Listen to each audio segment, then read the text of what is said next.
একবার ওমর ফারুক আল্লাহ রাসূলকে প্রশ্ন করছিল, ইয়া রাসূলুল্লাহ, 3 ওয়াক্ত নামাজ খুব তাড়াতাড়ি, কয় ওয়াক্ত? 3 ওয়াক্ত নামাজ, এই আসর, মাগরিব, এশা, খালি তাড়াতাড়ি, এক নামাজ শেষ না হতে আর এক নামাজ। কিন্তু এশা থেকে ফজর, ফজর থেকে জোহর, এই 2 ওয়াক্ত লম্বা কেন?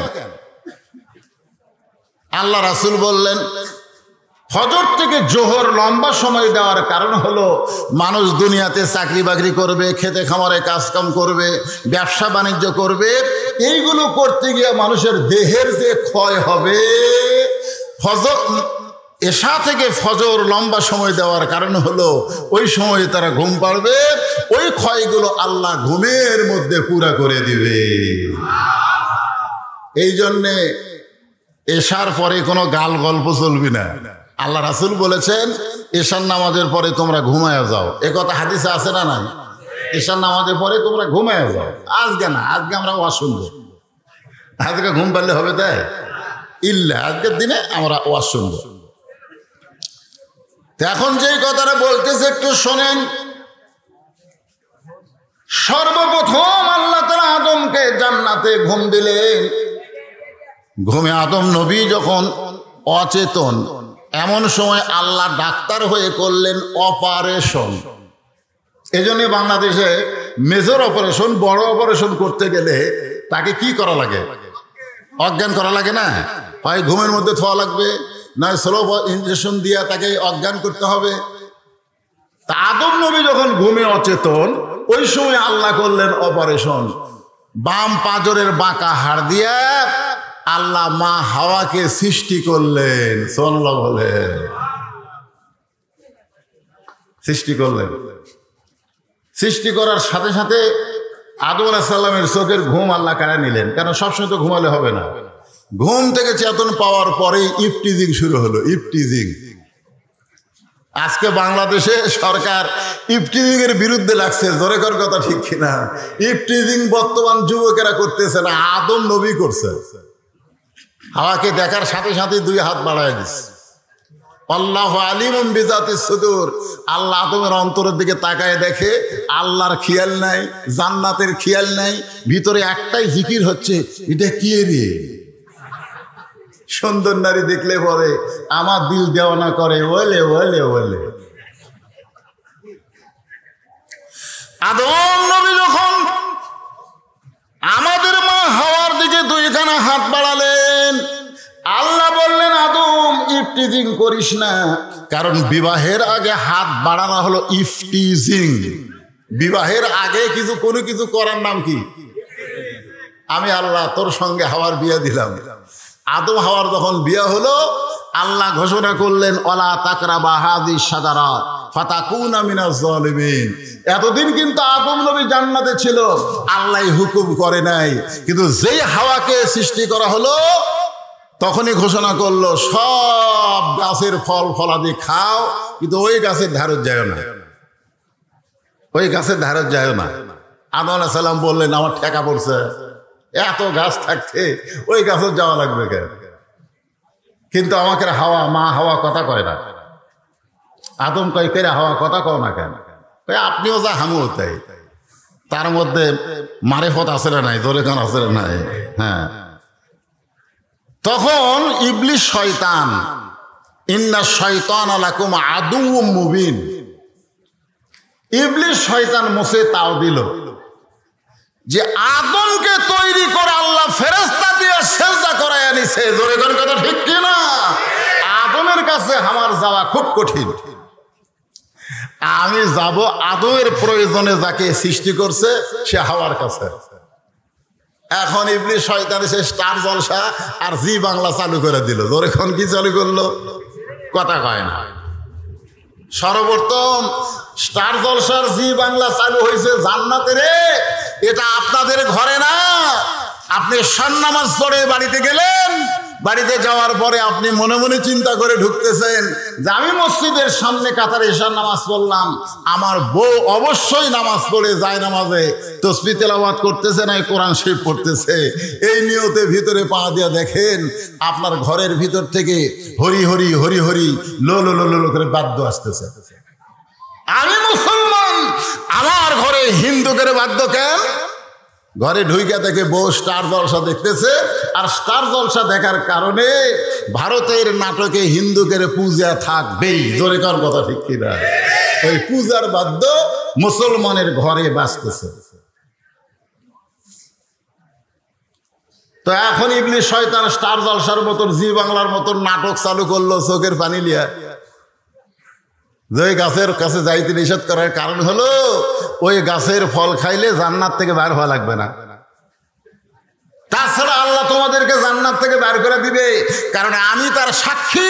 আল্লাহ বলেছেন, ওয়াইজ ক্বালা রাব্বুকা লিল মালাইকাতি ইন্নী জাইলুন ফিল আরদি খলিফা। আমি একটা জাতিকে তৈরি করে দুনিয়াতে প্রেরণ করব।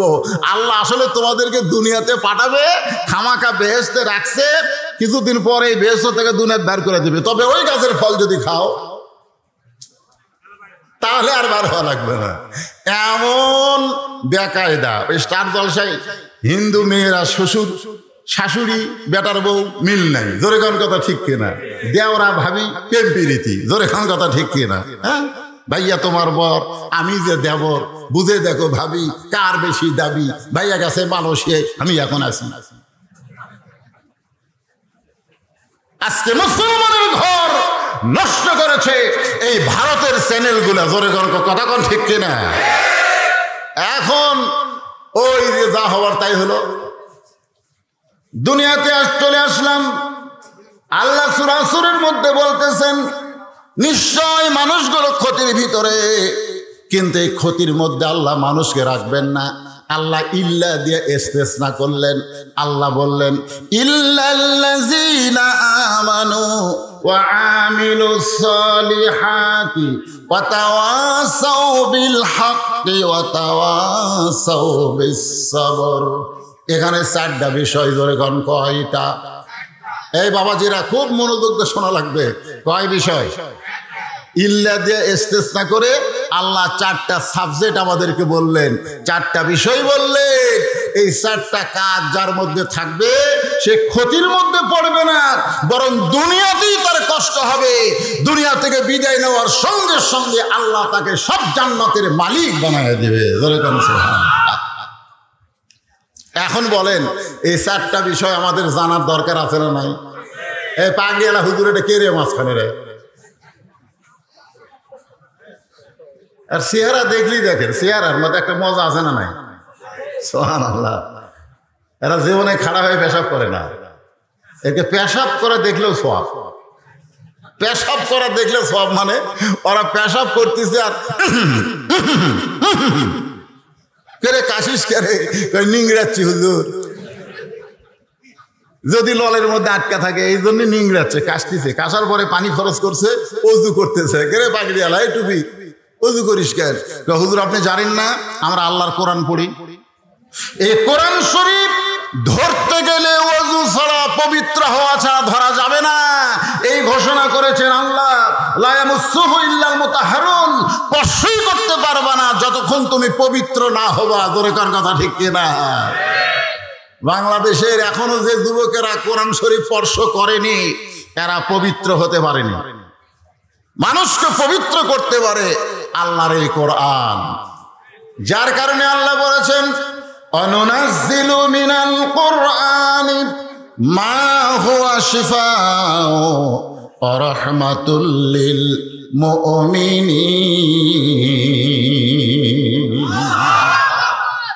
চারটা বিষয়ের মধ্যে এক নম্বর হলো ঈমান। যেখানে এক নম্বর কি? ইল্লাল্লাযীনা আমানু। এক নম্বর হলো ঈমান। সাহাবারা জিজ্ঞেস করলেন, ইয়া রাসূলুল্লাহ ঈমান কি? আল্লাহ রাসূল বললেন, ইকরার বিল লিসান, তাসদীক বিল জানান, আমল বিল আরকান। এরই নাম হলো ঈমান। আল্লাহ রাসূল তিনটা কথা বললেন। জোরে কোন কয়টা? এক নম্বর হলো ইকরার বিল লিসান, জবানে বলতে হবে লা ইলাহা ইল্লাল্লাহ, লা ইলাহা ইল্লাল্লাহ, লা ইলাহা ইল্লাল্লাহ। আপনারা বলেন তো, লা ইলাহা ইল্লাল্লাহ বলতে কোনো কষ্ট আছে? আরে আপনারা তো অনেক যুবক জানেন না, যুদ্ধের সময় আমাদের বগুড়ার অনেক হিন্দুরা এই কলেমা বেশি পড়ছে।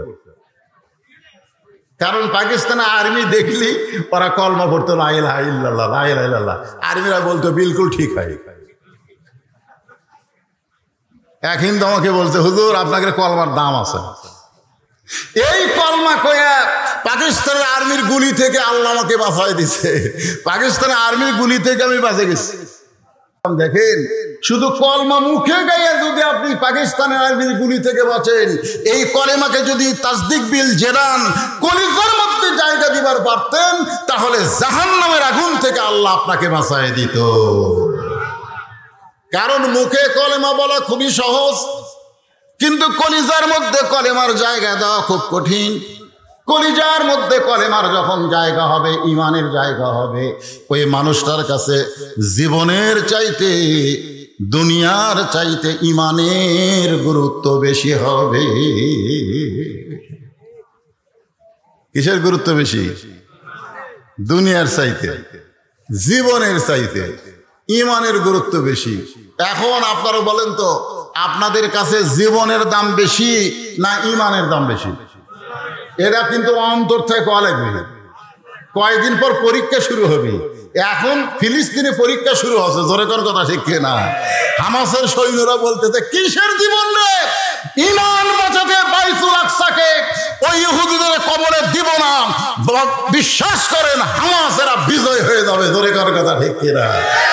কারণ মানুষ যখন ইমানের বলে বলিয়ান হয়ে যায়, কোনো বাতিল শক্তি তার সামনে দাঁড়াবার পারে না। কারণ ইমানদার মরলে জান্নাত। অসুবিধা কি? তাসদিক বিল জেনান, কলিজার মধ্যে ইমান। উকিল বলতেছে যে কোনো মুহূর্তে আপনার ফাঁসি হবে, যে কোনো মুহূর্তে আপনার ফাঁসি হবে। যদি বাঁচতে চান রাষ্ট্রপতির কাছে একটা দরখাস্ত লেখেন। তাসদিক বিল জেনানকে আমি বুঝাচ্ছি। আসামি বলতেছে রাষ্ট্রপতির কাছে দরখাস্ত লিখলে কি হবে?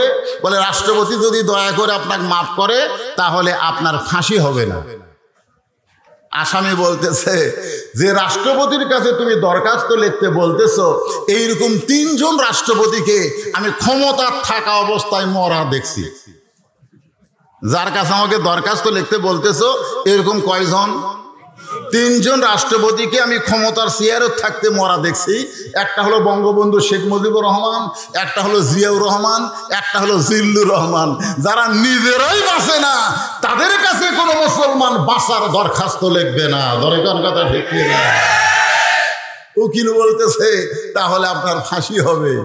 আসামি মুসকি মুসকি হাসি আর বলে, ফাঁসি হবে কিন্তু আমার মৃত্যু হবে না। ফাঁসি হবে কিন্তু আমার মৃত্যু হবে না। উকিল বলে, আপনি কি পাগল হয়ে গেছেন? ফাঁসি হবে কিন্তু আপনার মৃত্যু হবে না, এটা কেমন কথা? আসামি বলতেছেন, ওয়ালা তাকুলু লিমান ইউকতালু ফি সাবিলিল্লাহি আমওয়াতুন বাল আহইয়াউ ওয়ালাকিন লা তাশউরুন। আজকে আপনারা বলেন তো, ইসরায়েলের ইহুদিদের গুলিতে হামাস মুসলমান যারা মারা যাচ্ছে, ওরা কি মরতেছে? আল্লাহ বলেছেন আমার রাস্তায় যারা জীবন দেয় তাদেরকে তোমরা মৃত্যু বলো না, বরং আমি আল্লাহ বলতেছি তারা জীবিত। বাল আহিয়া, বাল আহিয়া, আল্লাহ বলতেছে বরং তারা জীবিত। তাসদিক বিল জেনানের ব্যাখ্যা হলো, আমার সব যাবে কিন্তু ইমান যাবে না। বাড়ি ঘর সহায় সম্পত্তি, এমনকি আমার জীবন যাবে কিন্তু আমার ইমান যাবে না। আপনাদের কাছে জীবনের দাম বেশি না ইমানের দাম বেশি? ইমানের প্রয়োজনে যদি জীবন দিতে হয়, কারা কারা আল্লাহ রাহে জীবন দিবেন? 2 হাত তুলে আবার আল্লাহকে দেখায়। লিল্লাহে নলডাঙ্গার মাহফিল সার্থক তখনই হবে। এরকম মাদ্রাসা করলে, মসজিদ করলে মুসলমানের কোনো সার্থকতা নাই। কারণ মসজিদে সুদারু ঘুষারু আর হালালু একসঙ্গে জামাত করে। জোরে কোন কথা ঠিক কথা কন না গা? হ্যাঁ, মাদ্রাসায় কোরআন পড়ে, কিন্তু কোরআন কি বলে এই জিনিসটা তারা জানলেও বলতে পারতেছে না। এই জন্য আজকে এই মাহফিল সার্থক হবে, দরকার হলে ইমানের প্রয়োজনে আমরা জীবন দিতে রাজি আছি। দুই হাত তুলে কাকে দেখাচ্ছেন? আরো জোরে বলেন, একটু মনোযোগ দিবেন। তারপরে রাসূল বললেন আমল বিল আরকান, ইমানের শেষ বিষয়টা হলো আমল বিল আরকান। তুমি যে ইমানদার এটা তোমার আমলের মাধ্যমে প্রকাশ করা লাগবে। এজন্য সূরা আসরের 2 নম্বর সাবজেক্ট হলো ওয়া আমিলুস সালিহা, নেক আমল করা লাগবে। আপনাদের কাছে আমার প্রশ্ন হলো, ইমান গ্রহণ করার পরে যতগুলো নেক আমল আছে তার মধ্যে 1 নম্বর নেক আমলের নাম কি? দুই একজন কোন কেন? সবাই জোরে বলেন। ইমান গ্রহণ করার পরে, ইমান গ্রহণ করার পরে 1 নম্বর নেক আমলের নাম হলো নামাজ। লা সালাতা লা ঈমানা, লা সালাতা লা দীনা। যার নামাজ নাই তার ঈমান নাই, যার নামাজ নাই তার কোনো ধর্মই নাই। বাইনাল আবদি অল কুফরি তরকুস সালাত, বান্দার কাফেরের মধ্যে পৃথক করার জিনিসটার নামই হলো নামাজ। ঠিক কিনা বলেন? আজকে যারা আবার সামনে বসে ঠিক ঠিক বলতেছেন, আপনারা কি সবাই এসে নামাজ পড়ছেন? না না না, হাত তুলবার বলতেছিল, হাত তুলবার কমই। আমার 37 বছর ওয়াজের অভিজ্ঞতা, আমি হাত তুলবার বলবো না। আমরা বহু হাত তুলে দেখছি, জীবন দিব 2 হাত তুলছে, এইদিকে পুলিশ আছে, বক্তা ছাড়া আর কেউ নাই। জীবন দিবি, পুলিশ দেখে দৌড়ায়, সামনে আজরাইল খাড়া আছে। আজরাইল বলতেছে কোথায় যাস? কই পুলিশ আছে ভাই, বাঁচার জন্য দৌড়াই। কই দৌড়ানো লাভ নাই, আমি যাচ্ছি। কই তুই খেয়ে? আমি তো আজরাইল। আমি সারা জীবন পুলিশ ধরার ভয় করছি ভাই, কিন্তু আজরাইল ধরার তো চিন্তা করিনি। আজকে আপনারা বসে আছেন, পুলিশ ধরবে, পুলিশ ধরার আগেই হয়তো আল্লাহ আজরাইল পাঠায় দিবে। ধরে কথা কন না কেন? এই জন্য খুব খেয়াল। 1 নম্বর হলো নামাজ। অনেকে বলবে হুজুর আমি না হয় 5 ওয়াক্ত নামাজ পড়ি না, কিন্তু তাই বলে কি আমি জুম্মার নামাজ পড়ি না? আমি কি জুমার নামাজ পড়ি না? 5 ওয়াক্ত পড়ে না, কিন্তু 7 দিন পরে 1 ওয়াক্ত পড়ে, তার নাম হলো জুমার নামাজ। যারা জুমার নামাজ পড়ে মনে করেন তাদেরকে বোঝানোর জন্য বলতেছি, আল্লাহ তাআলা রহমানুর রহিম, লা তাকনাতু মির রাহমাতিল্লাহ। আল্লাহ বলেছে আমার রহমত থেকে তোমরা কেউ নিরাশ হয়ো না। সুবহানাল্লাহ। নামাজ কার ইবাদত? জোরে বলেন কার ইবাদত? আল্লাহ বলতেছে 5 ওয়াক্ত নামাজ পড়িস নাই, শুধু জুম্মা পড়েছিস, তাও পড়ার সাইজ ভালো না, সবার শেষে যায় আগে বার হয়েছিস। আমি আল্লাহ রহমানুর রহিম শুধু জুমার নামাজের কারণে তোদেরকে জান্নাত দিয়া দিলাম। যেই বলছে জান্নাত দিয়া দিলাম, জুম্মা পাটি খুশি হয়ে জান্নাতের দিকে মারছে দৌড়। খুশি হয়ে 5 ওয়াক্ত নামাজ যারা পড়ে তাদের মন বেজার যে আমরা 5 ওয়াক্ত নামাজ আদায় করলাম, আমাদের কথা আল্লাহ কয় না, জুম্মা পাটিক জান্নাত দিল। ওরা জান্নাতের কাছে দেয়, দেখে দরজার বিশাল একটা তালা, বিশাল একটা তালা। তালা দেখে বলবে আল্লাহ জান্নাত দিলেন, কিন্তু জান্নাতের দরজায় তালা কেন? আল্লাহ কয় খুঁজে দেখ, তোদের কাছে একটা চাবি আছে, তালা খোলার একটা চাবি আছে। ওরা পকেট হাতায় দেখবে একটা চাবি, একটা চাবি আছে, ওই চাবিটা তালার মধ্যে ঢুকবে কিন্তু ঘুরবে না, তালার মধ্যে ঢুকবে কিন্তু ঘুরবে না। জুম্মা পাটি বলবে আল্লাহ তালা খোলার জন্য চাবি পাইলাম পকেটের মধ্যে, সেই চাবি তালার মধ্যে ঢুকলো কিন্তু চাবি তো ঘোরে না। আল্লাহ বলে তাকায় দেখতো তোর চাবির মধ্যে 5টা দাগ আছে কিনা, চাবি বার করে দেখতো 5টা দাগ আছে কিনা। ফজর, জোহর, মাগরিব, এশা, এই 5টা দাগ চাবির মধ্যে যদি থাকে, তালার মধ্যে 5টা দাগের সাথে মিল পড়বে, কুট্টুস করে তালা খুলবে। এখন দেখতো দাগ আছে কিনা, আল্লাহ চাবি আছে কিন্তু দাগ নাই। আল্লাহ বলবে জুম্মা যারা পড়েছো তারা বড় জোর জান্নাত দেখবার পারবা, কিন্তু ভিতরে ঢুকতে কোনোদিন পারবা না। এখন যারা জুম্মা পাঠি আপনারা খুব বেশি তালে জান্নাত দেখবার পাবেন, কিন্তু ভিতরে ঢোকার চান্স নেই। 5 ওয়াক্ত নামাজ যারা পড়বে বর্তমান সরকার মাদক মুক্ত বাংলাদেশ করতে চায়, ধর্ষণ মুক্ত বাংলাদেশ করতে চায়, চুরি মুক্ত বাংলাদেশ করতে চায়, দুর্নীতি মুক্ত বাংলাদেশ করতে চায়।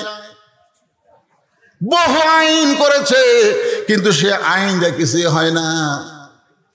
সমস্ত অন্যায় অপকর্ম থেকে যদি আমরা বাঁচতে চাই, আল্লাহ কোরআন শরীফের মধ্যে বলে দিলেন, ইন্নাস সালাতা তানহানিল ফাহশাই ওয়াল মুনকার। একমাত্র নামাজই পারে মুমিনকে যাবতীয় অশ্লীলতা পাপাচার থেকে বাঁচায়া দিতে। নামাজ, জোরে বলেন নাম কি?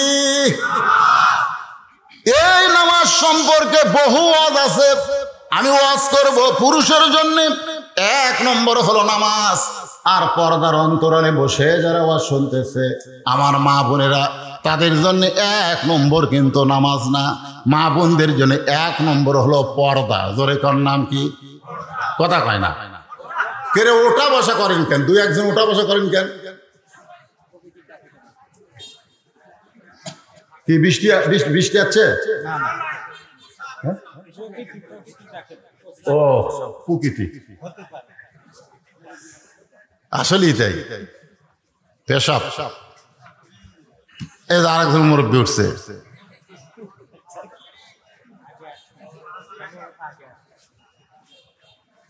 আসলে কোরআনের মাহফিলে বসলে পেশাব লাগলেও যারা উঠবে না, পেশাব লাগছে কিন্তু লাগার পরেও যারা উঠবে না, আল্লাহর কোরআন বলতেছে পেশাব জাতীয় যত ব্যারাম আছে এই কোরআনের ওসিলায় আল্লাহ সব ভালো করে দিবে। কেন দিবে? অনুনাজ্জিলু মিনাল কোরআনি মা হুয়া শিফা। আল্লাহ বলেছে আমি কোরআনকে নাজিল করেছি মুমিনদের যাবতীয় রোগের শিফা হিসাবে। সুবহানাল্লাহ। সামান্য পেশাব লাগবে, আর আপনি আজকে গুরুত্বপূর্ণ সূরা আসরের আলোচনা, ওয়ামিলুস সলিহার মধ্যে পুরুষের জন্য 1 নম্বর হলো নামাজ। জোরে বলেন, পুরুষের জন্য 1 নম্বর কি? আর নারীদের জন্য 1 নম্বর কিন্তু নামাজ না। আমার মা বোনেরা যারা পর্দার অন্তরালে আছে, আমি তাদেরকে বলবো নারীদের জন্য 1 নম্বর হলো পর্দা। জোরে কর নাম কি? পর্দা 1 নম্বর। নারীদের পর্দা যদি না থাকে, যতই ইবাদত করুক একটা ইবাদতও কবুল হবে না। নামাজ পড়বার গেলেও সব ঢাকা নামাজ পড়া লাগে। জোরে কোন কথা ঠিক কিনা? ঘরের মধ্যেও যদি একটা মেয়ে একা একা নামাজ পড়ে, কেউ নাই, তারপরেও সব কিছু ঢাকিয়া ঢুকে তাকে নামাজ পড়তে হয়। তাহলে নামাজ আগে না পর্দা আগে? জোরে বলেন পর্দা। আমার মা বোনেরা যারা পর্দার অন্তরে বসে আছেন, তাদের জন্য কিছু ওয়াজ না করলে ওরা আবার মনে মনে কষ্ট পাবে যে হুজুর কি এক সূরা আসলে তাফসীর ধরলো, আমাকেরও ওয়াজ নাই। তো মা বোনদের নেক আমলের পর্দার উপর একটু ওয়াজ করি। কি বিরক্ত হচ্ছেন? কতগুলো মেয়ে মানুষ রাসূলের মেয়ে ফাতেমার সঙ্গে দেখা করবে। রাসূলের মেয়ে ফাতেমার সঙ্গে কতগুলো মেয়ে মানুষ দেখা করবে। মেয়ে মানুষের সঙ্গে দেখা করবে, খুব খেয়াল করবে, কিন্তু দরজা বন্ধ, বাড়ির দরজাটা কি বন্ধ। মেয়েরা চিন্তা করতেছে আমরা ফাতেমার কাছে যাব, যে ফাতেমা সম্পর্কে বলা হয়েছে সাইয়্যিদাতুন নিসাই আহলিল জান্নাহ, ফাতেমা তো জোহরা, জান্নাতি নারীদের নেত্রী হবে ফাতেমা, যার ডিগ্রি হলো জোহরা। ধরে কোন সুবহানাল্লাহ। সেই ফাতেমার কাছে যাবে, কিন্তু দরজা বন্ধ। এখন দরজা বন্ধ হলে কেমনে ফাতেমার কাছে যায়? এমন সময় দেখে সামনে একটা বাচ্চা দৌড়াদৌড়ি করতেছে। সামনে একটা বাচ্চা দৌড়াদৌড়ি করে, মেয়েদের মধ্যে একজন ডাক দিছে, ও বাবা তুমি একটু আমাদের কাছে আসো তো। বাচ্চা খেলাধুলা বাদ দিয়ে যখন চলে আসে, জিজ্ঞাসা করছে তোমার নাম কি? ওই ছোট্ট বাচ্চা বলতেছে আমার নাম হলো হুসাইন ইবনে আলী। আমার নাম কি? হুসাইন ইবনে আলী। আগে থেকেই বাপের নামেই মানুষ পরিচয় হয়। আমি যখন প্রথম বিয়ে করলাম, তাই বলে মনে করেননি যে আবার করছি, তা না। 91 সাল, কত সাল? 91 সালে কাজী সাহেব আমাকে বলল যে আপনার বাপের নাম কি? তো বললাম আমার বাপের নাম এই। আমার বিয়ে হয়ে গেল। বাড়িতে আসার পরে মা জিজ্ঞাসা করলো, কে বাবা বিয়ে পড়ানোর সময় কি হলো? আমি বললাম খালি বাপের নাম শুনলো, কাগজে লিখলো। তো মা বলতেছে আমার নাম কয়নি। আমি তো না মা আপনার নাম শোনেনি। মা ঘরের মধ্যে যায় সেই কান্দ। আমি মাকে বললাম আপনি কান্দেন কেন? এই তোর বাপ তোর জন্য কি করছে? তোর জন্য তোর বাপ কি করছে? যা করছে আমি। বাবা আনন্দে মাতিয়ে সাগরে ভাসাইয়া সেই যে চইলা যায় ফিরে আসে না। মাজন ধরিয়া উদরে কতই কষ্ট করে 10 মাস পরে পায় প্রসবের বেদনা। এমন দরদি ভাবে কেউ হবে না তোমার মা। আর আমার নাম তোর বিয়ে দেয়নি না মা, খালি আব্বার নাম। কিন্তু ভাই 2014 সালে আমার জামাই যখন আমার মেয়ে বিয়ে করতেছে তখন কাজী সাহেব বলতেছে আপনার বাপের নাম কি, আপনার মায়ের নাম কি? আমি চিন্তা করলাম যে 91 সালে খালি বাপ দিয়ে বিয়ে হলো আর 14 সালে বাপও লাগলো মাও লাগলো, ব্যাপার কি? কারণ আগেকার সরকার তারা বাপের গুরুত্ব দিছে, মায়ের গুরুত্ব দেয়নি। আর বর্তমান সরকার মা আর বাপ দুটারই গুরুত্ব দিছে। জোরে কর কথা ঠিক কিনা? এখন বলেন সরকার কামটা ভালো করছে না খারাপ করছে? 360টা মসজিদ বানাছে, মডেল মসজিদ। যখন রাস্তার কাছে দেখা যায় হাইরে কি বানাছে রে, জোরে কর কথা ঠিক কিনা? 560টা মসজিদ বানাছে। পৃথিবীর কোন রাষ্ট্রপতি কোন প্রধানমন্ত্রী এতগুলো মসজিদ বানায়নি। যেটা বানাছে আমাদের বাংলাদেশের প্রধানমন্ত্রী। কামটা ভালো না খারাপ? কথা কর না কে? ভালো যেগুলো করছে সেগুলো ভালো বলা লাগবে।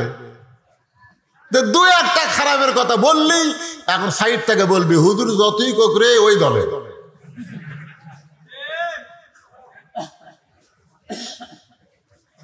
এখন হোসাইন বলতেছে আমার নাম কি? হোসাইন ইবনে কি আলী। ধরে কোন হোসাইন ইবনে। মেয়েরা বিশ্বাস করেছে এইটাই হলো ফাতেমার সন্তান, কারণ ফাতেমা হলো আলীর বউ আর ছেলেটা হলো আলীর সন্তান। বলতেছে বাবা আমরা তোমার মায়ের সঙ্গে দেখা করব, তুমি যদি তোমার মায়ের সঙ্গে দেখা করার একটু ব্যবস্থা করতে পারো। ছোট্ট হোসেন বলতেছে আপনাদের কোনো টেনশন নাই, আপনারা একটু ধৈর্য ধরেন। এই কথা বলি ঘরের মধ্যে গিয়া মায়ের ঘরের দরজায়, কারণ ঘরের মধ্যে গিয়া মায়ের ঘরের দরজা এখানে বোঝা লাগবে মেয়ে মানুষদেরকে সব ঘরে রাখা যাবে না, মেয়েদেরকে রাখতে হবে অন্দর মহলে। ধরে কন কি মহল? কথা কন কি মহল? ছাত্ররা ইমাম গাজ্জালিকে বলল অন্দর মহল মানে কি? ইমাম গাজ্জালি বললেন অন্দর মহল মানে কবর। সমস্ত ছাত্র বলে হুজুর অন্দর মহল মানে কবর, আপনি কি বুঝাবার চান? ইমাম গাজ্জালি বললেন একজন মেয়ে মানুষ মারা গেলে যে কয়জন পুরুষ মানুষ তার লাশটা ধরে কবরে নামাবার পারবে কেবলমাত্র তারাই অন্দর মহলে ঢুকতে পারবে। পাইকারি হারে সব পুরুষ অন্দর মহলে ঢুকতে পারবে না। আপনারা কি আমার কথা বুঝতে পারলেন? কি বুঝলেন? একটা মেয়ে মানুষ মরে গেলে এখন শালি যদি মরে, আব্দুল্লাহ ভাই যদি কয় আমার আদরের শালি মারা গেছে, আমি লাশটা ধরে একটু কবরে নামাবো, আপনারা কি করবেন?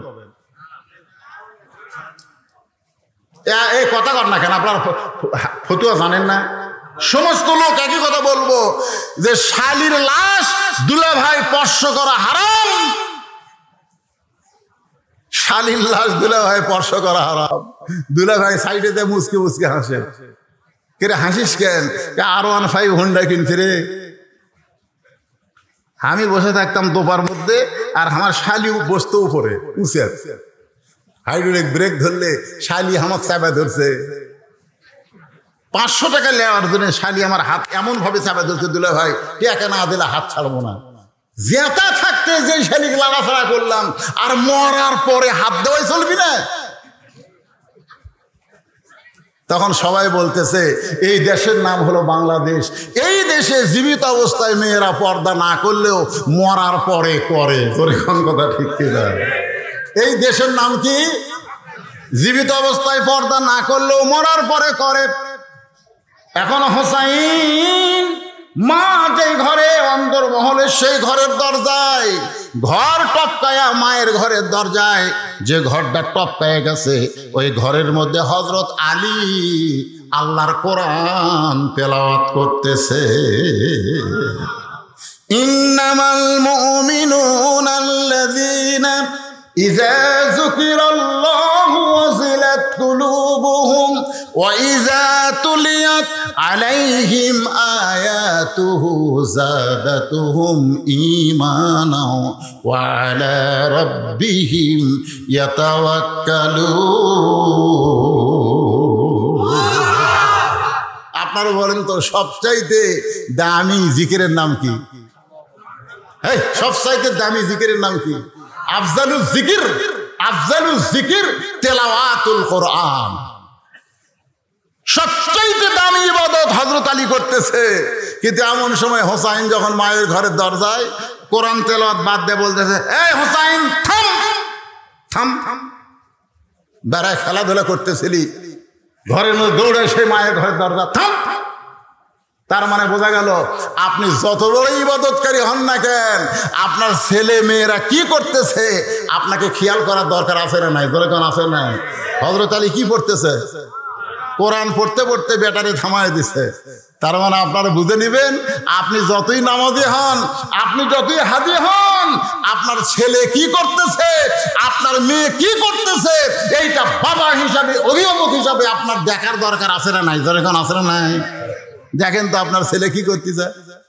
সরকার বলেছে 22 বছরের আগে ছেলেদের বিয়ে করা যাবে না, আর 19 বছর থেকে প্রেম করতেছে। জোরে কোন কথা ঠিক কিনা? বাল্য বিয়ে হারাম, বাল্য প্রেম কি? আপনার মেয়ে 18 বছর আগে বিয়ে দেওয়া যাবে না। ওই 17 বছরে কি করতেছে আপনি বাবা হিসাবে খেয়াল করবেন না? আপনার মেয়ে কি হলো? পরিমণি হলো না কি হলো? কে দেখবে? আপনি নিজে প্রথম দেখবেন। রাসূল নিজের মেয়ের দিকে তাকায় দেখছে, 9 বছরের ফাতেমা হাতের মধ্যে চুরি দিয়ে মুসকি মুসকি হাসতেছে। আল্লাহ রাসূল নিজে দেখেছে মেয়ে হাতে চুরি দিয়ে হাসতেছে, নবী ঘরের মধ্যে ঢোকেন নাই। ফাতেমা চমকে গেল, বাবা ঘরে ভুলকি দিয়েই বের হলো কেন?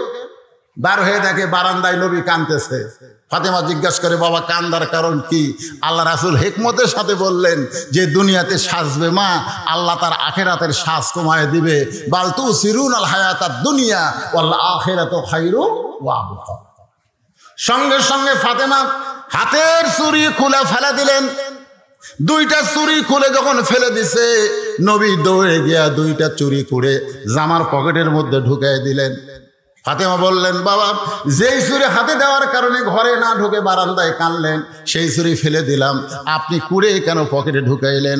আল্লাহ রাসূল বলে, ফাতেমা তুই মন খারাপ করেছিস, আমার একটু কাছে আয়। যেই কাছে আইছে, রাসূল ফাতেমার কপালে চুম্বন দিয়ে বললেন, ফাতেমা এই ছুরি একদিন তোর হাতে আমি পরাই দিব, একদিন নাক ফুল পরাই দিব, একদিন কানের দুল পরাই দিব, একদিন গলায় মালা পরাই দিব। আল্লাহ রাসূল বললেন, যেদিন তোমার বিবাহ হবে, ও ফাতেমা শুনে নাও, মেয়েরা কেবলমাত্র এক ব্যক্তির জন্য সাজতে পারবে, সেই ব্যক্তি হলো তার স্বামী। স্বামী ছাড়া অন্য কোনো পুরুষের জন্য নারীদের সাজা জায়েজ নাই। তাহলে আপনার 17 বছরের মেয়ে ওই কার জন্য ভুরু পেন করছে রে? ওই কার জন্য প্লাজো পরে হাইহিল পরে কিলকিল করতেছে? কার জন্য? ওর তো বিয়ে হয়নি। ওই এত সাজুগুজু করে গোটা নলডাঙ্গা ঘরে কেন? আপনি বাবা হিসেবে খেয়াল করার দরকার। কথা কন না কেন? আসলে না, আপনি ফজরের নামাজ পড়তে আসতেছেন, আপনি বুড়া মানুষ চেতন বসেন, আর সালাতো খায়রুন শোনার পরে আপনি চেতন পেয়ে পৌষ মাঘ মাসে ঠান্ডার মধ্যে ওযু করে আপনি মসজিদে আসতেছেন। আপনার যে 18 বছরের পাটা আছে, খেয়াল করার দরকার নাই যে আমি মসজিদে যাচ্ছি, আমার ছেলের খবর কি? আপনি জানলা দিয়ে তাকায় দেখেন, পাও নাই মাথাও নাই, মনে চাউলের বস্তা ঢাকা থাকে। মানে আজান যখন শুরু হয়েছে, আসসালাতু খায়রুম মিনান নাওম, তখন ওই বেটা আজান শুরু না দেখে পাও লিয়াচ্ছে ল্যাপের মধ্যে, মাথার উপর তুলে দিচ্ছে ল্যাপ, আজান শুরু না। বাপ কয় কে রে? 3টা পর্যন্ত আর্জেন্টিনার খেলা দেখলো হইচই করে, আর ফজরের সময় চাউলের বস্তা হয়ে গেল। কি দেখার দরকার আছে না নাই?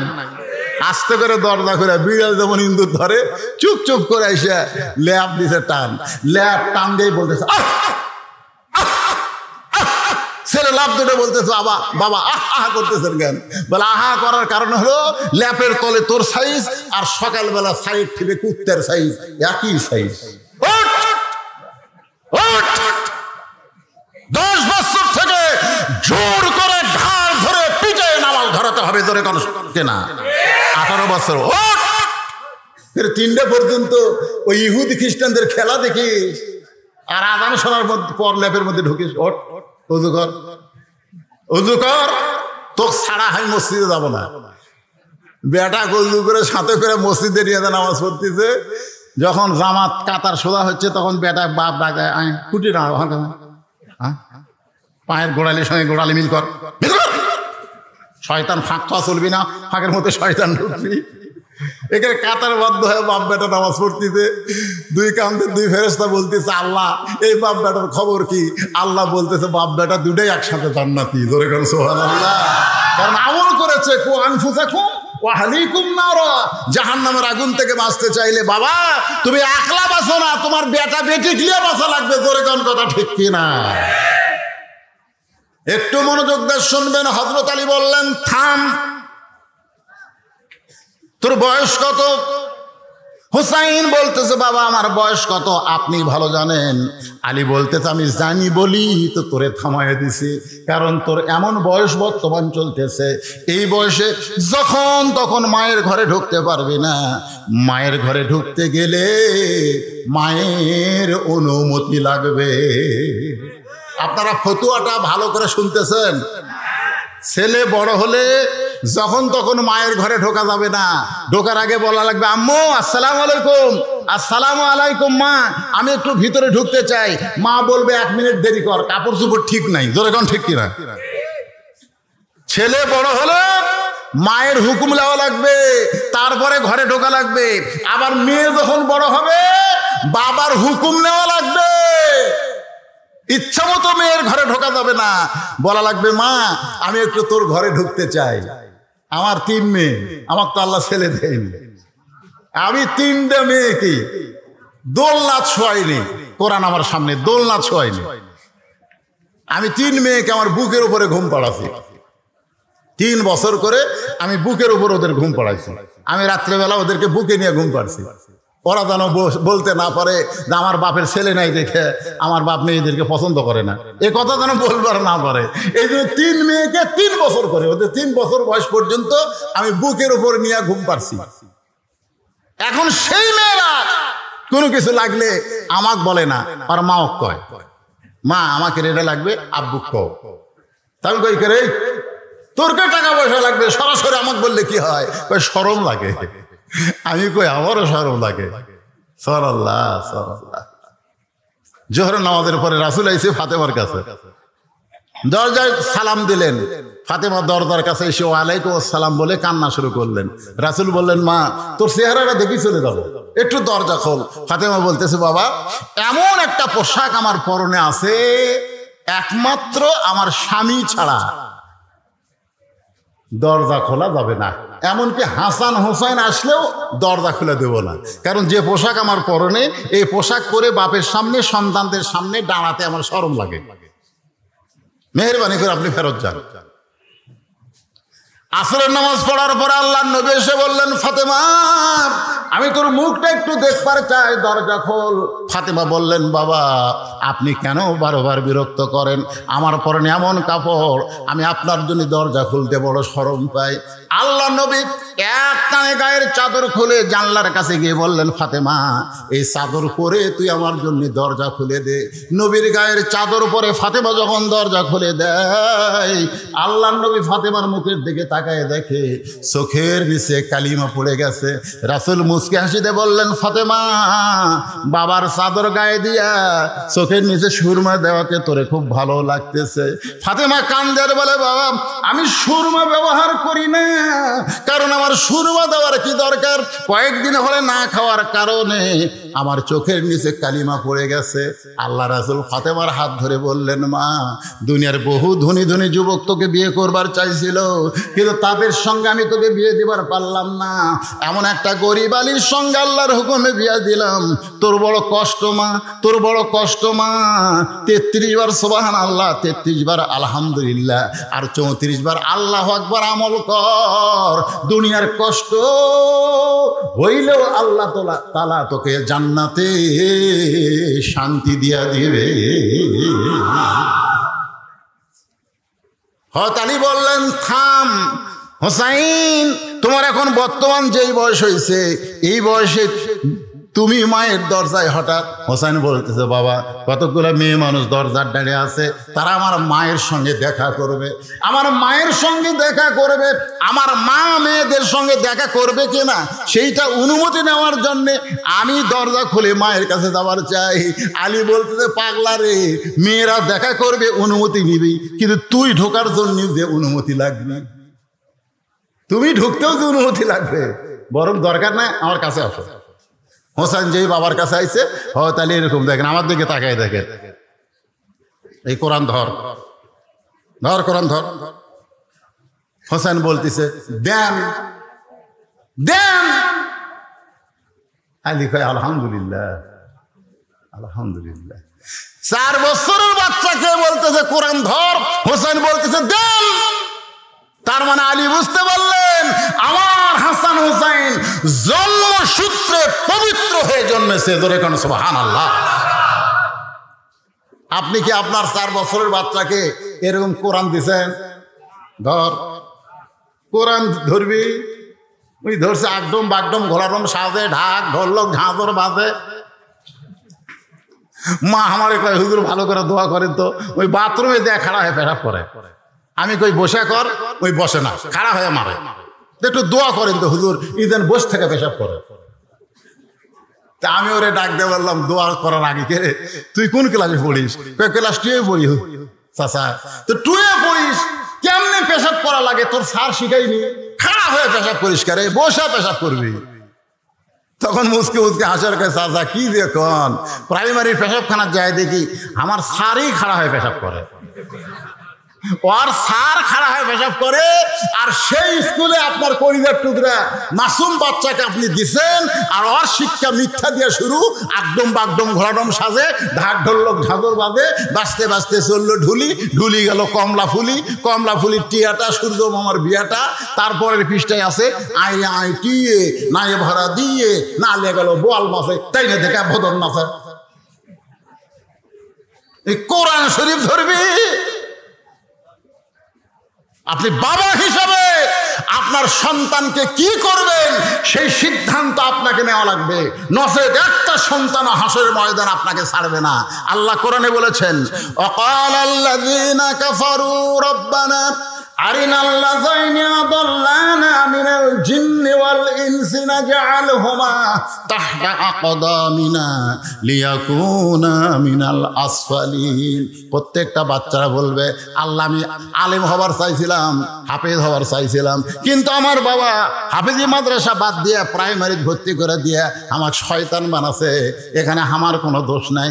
আল্লাহ আমাকে জাহান্নামে দিবেন, জাহান্নামে দেওয়ার আগে আমার বাপকে নিয়ে আসেন, আমি বাপের মুখের উপর পাও দিয়ে জাহান্নামে যাবার চাই। যেই বাবা মাদ্রাসা থাকতে, হাফেজি মাদ্রাসা থাকতে আমাকে প্রাইমারিতে ভর্তি করে শয়তান বানালো, আমি সেই বাবাকে ছাড় দেব না।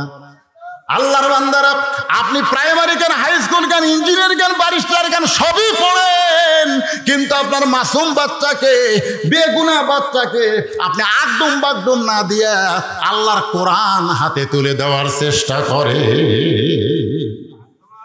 এ সুবহানাল্লাহ 2-1 করেন কেন? এই ছোট বাচ্চাদের হাতে আল্লাহর কোরআন তুলে দিতে রাজি কারা কারা? 2 হাত তোলে, আল্লাহকে হাত দেখান তো দেখি কারা কারা রাজি। এই 2 হাত তোলেন ভাই, আপনি তোলেন। লিল্লাহি তাকবীর। এইটা যদি বর্তমান সরকারের কাছে খবর যায় যে বজলসি সবগুলো মানুষকে কোরআনের মাদ্রাসায় বাচ্চা দেওয়ার জন্য হাত তুলে নিছে, সমস্যা নাই। করোনা যখন শুরু হলো বুঝলেন, তখন তো হাফেজি মাদ্রাসা খোলা, প্রাইমারি বন্ধ। 37 জন প্রাইমারির বাচ্চা আমার মাদ্রাসায় ভর্তি হলো। ওর বাপ করো, আমি বললাম কে বাবা কি খবর? হুজুর লেখাপড়া নাই, প্রাইমারি বন্ধ, খালি দুষ্টামি করে, তা আপনার মাদ্রাসায় ভর্তি করে দিলাম। এভাবে কয়দিন হলো? 37 জন। আমি মসজিদে ছাত্র নিয়ে দোয়া করলাম, আল্লাহ আর 10টা বছর করোনা থাক, আল্লাহ আর 10টা বছর করোনা থাকলে সব প্রাইমারিতে ইন্দুর বিলাই ঢুকবি আর মাদ্রাসা বাচ্চা দিয়ে ভরে দেবি। কথা ঠিক না? আমি এক নেতাকে বলেছিলাম, কে ভাই ছোট বাচ্চা তো হাফেজি মাদ্রাসা তো পড়ে, আবার ছোট বাচ্চা প্রাইমারি তো পড়ে, করোনার ভয়ে প্রাইমারি বন্ধ করে দিলে হাফেজি মাদ্রাসা বন্ধ হয় না কেন? বলে হাফেজি মাদ্রাসা হলো পাক আর প্রাইমারি হলো নাপাক, আর করোনা নাপাকদেরকে বেশি ধরে, এই জন্য হাত ধোয়ার কথা আছে না নাই? ধরে কোন আছে না? আজকে সেই প্রাইমারির জন্য কোনো টেনশন নেই, কোনো টেনশন নাই। আমার এলাকায় দেখলাম একতলা প্রাইমারি ভেঙ্গে এখন 3 তলা করে দিচ্ছে। হেডমাস্টার খালি মোসর তাও দেয়, মাস গেলে 50,000 টাকা বেতন পায়। আর এই কোরআনের মাদ্রাসা মসজিদের উপরে একতলার উপর আর একতলা করতেছে, খালি ছায়া আছে। আল্লাহ ফেরেশতাকে, আল্লাহ এটা কোন দেশ? যে দেশে শয়তানি শিক্ষার জন্য সরকার টাকা দিয়ে বিল্ডিং বানিয়ে দেয়, আর তোমার কোরআনের শিক্ষার জন্য ছায়া ছায়া ছায়া ছায়া ভিক্ষে করে করে করা লাগে। এই দেশের নাম কি? আল্লাহ। মানে বাংলাদেশ নিয়ে আল্লাহ বর্তমান বিপদে আছে, বোঝেন না? আসলে তো তাই দেখাচ্ছে, দেখতেছেন না হুজুর এই মার্কেট এটা আমার, ওই সাইডে আমার মার্কেট, ওটা আমার বড় ভাইয়ের, এই সাইডে যা দেখতেছেন আমার চাচার, পিছন থেকে আমার বাপের। তো সবই যদি তর্কে হয় আল্লাহর, আল্লাহটা দেখবার গেলে 2 মিনিট হাঁটা লাগবে। মসজিদের সামনে যা বলতে হুজুর এখানেও আল্লাহর কিছু ছিল না। আমার চাচা দয়া করে আল্লাহ 10 শতক দান করছে, আমার চাচা দয়া করে আল্লাহ 10 শতক দান করছে, আর আমরা টাকা দিয়ে আল্লাহ ঘর বানাতেছি। ফেরেশতাকে আল্লাহ এটা কোন দেয়? যে দেশে তোমার কিছুই নেই, ওরা জায়গা দান করে সেখানে টাকা দিয়ে ঘর বানা দেয়।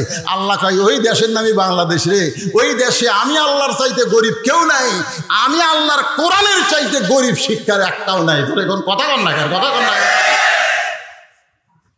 অথচ মুসলমানের বাচ্চা হয়ে কোন শিক্ষা করার আগে আল্লাহর কোরআন শিক্ষা করা দরকার। আর রহমান আল্লামাল কোরআন খলাকাল ইনসান আল্লামাহুল বায়ান। জোরে কোন সুবহানাল্লাহ।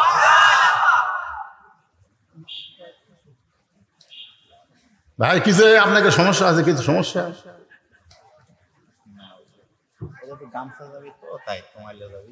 ও তো আলা যাবি, তো আলা টাকা দিয়ে বিল্ডিং করবি? শোনেন, আমি এমন একটা বক্তা, হাতত কোনো ঘড়ি থুই না, যতক্ষণ ফোতার আছে আমি ততক্ষণ ওয়াজ করি। আপনারা জানেন না? তখন আমি কোনোদিন ঘড়ি ধরে ঘন্টা মেরে ওয়াজ করি? আরে আগে 2টা 3টা করতাম, আর আজকে একটাই ওয়াজ। আপনারা বসে থাকবেন, আমি সূরা আসরের তাফসীর শেষ করবো। জোরে করে কথা ঠিক না? ও আমিনুস সালেহের উপর কেবল ওয়াজ হচ্ছে, এরপরে অতাওয়া সাবিল হকত একটা গরম মার হবে, বুঝলেন? গরম মার থানা কাছে, থানা কি ধরো, থানা কি আমার কাছে, তারপরে অতাওয়া সাবিল হক, মামুনুল হক, আজিজুল হক। জোরে কোন কথা ঠিক না? মামুনুল হক বউ দিয়ে ধরা পড়ছে, সাংবাদিক বলে তোর কাবিন আছে, আর শাহরুখ খান সমান তালে পেটে খেলে বাচ্চা দিচ্ছে, 2.5 বছর পর সেটা প্রকাশ হচ্ছে। লুচ্চা সাকিব ধরা পড়ে না, অথচ আলেম ধরা পড়ে হক হওয়ার কারণে। জোরে কোন কথা ঠিক না? অতাওয়া সাবিল হকের ওয়াজ শুনবেন না আপনারা? সেই মারু। কিন্তু ইনাদের মধ্যে একটা শঙ্কা কাজ করতেছে, যদি মাগরিবের পরে যেরকম ঝরঝর করে আসছিল সেভাবে আবার যদি আসে, তখন তো আর হুজুরের এই ওয়াজ চলবি না, সব ছিঁড়ে ছিঁড়ে দৌড় পারবি। এই জন্যই ভাইজান, আল্লাহর এই কোরআনকে, আল্লাহর এই নবীর ঘর মাদ্রাসাকে মহব্বত কারা কারা করেন? 2 হাত তুলে আল্লাহকে দেখান তো দেখি, দেখি 2 হাত তুলে আল্লাহকে। আল্লাহ দেখেন, আল্লাহ তোমার কোরআনকে, তোমার কোরআনের মাদ্রাসাকে ভালোবাসে। হাত নামান, হাত নামান। এখন আপনাদের কাছে ব্যাগ যাবে, রুমাল যাবে, ওই ব্যাগ রুমাল গেলে কারা কারা 1টা টাকাও দিবেন না? হাত তোলেন। 1 টাকাও দিবেন না? হুজুর আমি 1টা টাকা দেবো না। হুজুর কারা কারা টাকা দিবেন? যা পারেন তাই দিবেন। হাত তোলেন, 2 হাত তোলেন, দেখি কারা কারা। লিল্লাহি তাকবীর। তোলেন ভাই, তোলেন, আমাকে কাছে আসবি তো। মাশাআল্লাহ। এই বেগালা পার্টি তেজও ছাড়বা না। তেজ আমরাও কিন্তু হাত তুলছি, আমাকে দেওয়া লাগবে, জোরে কোন থেকে না। এই কোথায় বেগালা, কোথায়? এই নামিছে ব্যাগ না চাদর? কিলে নামলো?